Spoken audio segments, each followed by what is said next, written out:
या बातमीपत्राचे प्रायोजक आहेत महालक्ष्मी तथास्तु आणि महालक्ष्मी सुपर बाजार। आता कोणत्याही खरेदीवर मिळवा लाईफ टाइम डिस्काउंट।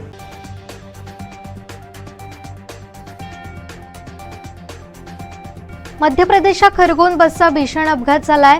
यात बस 50 फूट खोल नदीत कोसळल्याने अपघातात 22 जणांचा मृत्यू झाला असून अनेक प्रवासी जखमी असल्याची माहिती आहे। ठाकरे गटाने ज्येष्ठ नेते आणि मुंबईचे माजी महापौर विश्वनाथ महाडेश्वर यांचं निधन झालंय। मार्च 2017 ते नोव्हेंबर 2019 या दरम्यान मुंबईचे महापौरपद त्यांनी भूषवलं होतं। ते कोकणातील कसाल गावचे सुपुत्र होते। परशुराम घाटात दरड कोसळल्याने गाड्यांच्या लांबच लांब रांगा लागल्या होत्या। जोरदार पावसामुळे दरड माती खाली आली। पर्यायी मार्गाने लोटे, चिरणी, कळंबस्ते, चिपळूण मार्गाने वाहतूक वळवण्यात आली। ईडीनं दापोलीतील साई रिसॉर्ट प्रकरणात नुकतंच आरोपपत्र सादर केले आणि यातील महत्त्वाची बाब म्हणजे आरोपपत्रात माजी मंत्री अनिल परब यांचा उल्लेख नाहीये। कोलगाव ITI परिसरात असलेल्या नाल्यात मृतदेह आढळून आलाय। याबाबतची माहिती बाजूला असलेले फॅब्रिकेशन व्यावसायिक रमेश केनवडेकर यांनी पोलिसांना दिली आहे। महामार्गावर महाड शहराजवळ एसटी बस आणि कोळशाची वाहतूक करणाऱ्या डंपरचा भीषण अपघात झालाय। या अपघातात बसचं फार मोठं नुकसान होऊन एकूण 18 प्रवासी जखमी झाल्याची माहिती मिळाली आहे। 10 मेला मोघा चक्रीवादळ तयार होण्याची शक्यता आहे। त्यानंतर म्हणजे 11 मेला बांगलादेश म्यानमार किनारपट्टीकडे हे चक्रीवादळ सरकेल असा अंदाज आहे। आमदारकीसाठी दीपक केसरकर, राजन तेली हे दोघे कितीही भांडले तरी जनतेच्या मनात असलेली व्यक्ती आमदार होणार अशी प्रतिक्रिया डॉक्टर जयेंद्र परुळेकर यांनी दिली आहे। बोरभाटवाडीत सर्व्हिस रोड आणि बस स्टॉप करावा या मागणीसाठी पावशी सरपंच वैशाली पावसकर यांच्या नेतृत्वाखाली ग्रामस्थांनी मुंबई गोवा महामार्गावर रास्ता रोको आंदोलन करीत महामार्ग रोखला।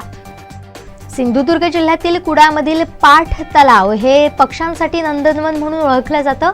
मात्र यावर्षी उष्णतेमुळे पाठ तलावातील पाणी पातळीत झपाट्यानं घट होते। शेतकऱ्यांची मुलं अधिकारी व्हावीत, परंतु काहीही न झाल्यास किमान चांगला शेतकरी व्हावा यासाठी शाळांमध्ये कृषी विषय शिकवण्यात येणार आहे असं कृषी मंत्री अब्दुल सत्तार यांनी सांगितलंय। काँग्रेस नेते पृथ्वीराज चव्हाण यांचा शरद पवारांनी खरपूस शब्दात समाचार घेतलाय। पृथ्वीराज चव्हाण यांचं त्यांच्या पक्षात काय स्थान आहे, ते A आहेत की B आहेत की C आणि D आहेत हे त्यांनी आधी तपासून घ्यावं असं ते म्हणाले। शरद पवार यांनी मुख्यमंत्री एकनाथ शिंदे यांना टोला लगावलाय। भाजपमध्ये आदेशाची पद्धत आहे, भाजपचा आलेला आदेश एकनाथ शिंदेंना मान्य करावा लागतो असं शरद पवार म्हणाले। शरद पवारांसमोर सुषमा अंधारे जाहीर कार्यक्रमात रडल्या। सुषमा अंधारे यांनी आपल्यावर खालच्या पातळीत जाऊन टीका होत असताना विरोधी पक्षनेतेही काहीच बोलत नाही अशी खंत व्यक्त केली। राष्ट्रवादी पक्षाच्या अध्यक्षपदावरून राष्ट्रवादीत झालेला 3 दिवसांचा खेळ नौटंकी आणि घरगुती तमाशा होता अशी टीका भाजपचे प्रदेशाध्यक्ष चंद्रशेखर बावनकुळे यांनी केली आहे। श्रीकांत शिंदे यांनी आदित्य ठाकरे यांच्यावर घणाघाती टीका केली आहे। काही नेते तोंडात सोन्याचा चमचा घेऊन जन्माला आलेले आहेत, त्यांना संघर्ष म्हणजे काय असतो हे माहीत नाही अशी टीका शिंदे यांनी केली आहे। सध्या चर्चेत असलेला द केरला स्टोरी हा चित्रपट उत्तर प्रदेशमध्ये टॅक्स फ्री करण्यात आलाय। याबाबतची घोषणा उत्तर प्रदेशचे मुख्यमंत्री योगी आदित्यनाथ यांनी ट्विट करत दिली आहे। पाकिस्तानला संवेदनशील माहिती पुरवणारे पुण्यातील DRDOचे बडतर्फ संचालक प्रदीप कुरुलकर यांना 15 मे पर्यंत कोठडीत सुनावण्यात आली आहे। श्रद्धा वालकर प्रकरणात आफताब पुनावालावर हत्या आणि पुरावे नष्ट केल्याचा आरोप निश्चितीचा आदेश देण्यात आलाय। दरम्यान आरोपी आफताब पुनावाला यानं त्याच्यावरील आरोप फेटाळून लावले। ओडिशा राज्यातील कालाहांडी जिल्ह्यातील जंगलात पोलिसांबरोबर झालेल्या चकमकीत 3 नक्षलवादी ठार झालेत। या कारवाईत एक पोलीस अधिकारी जखमी झाले।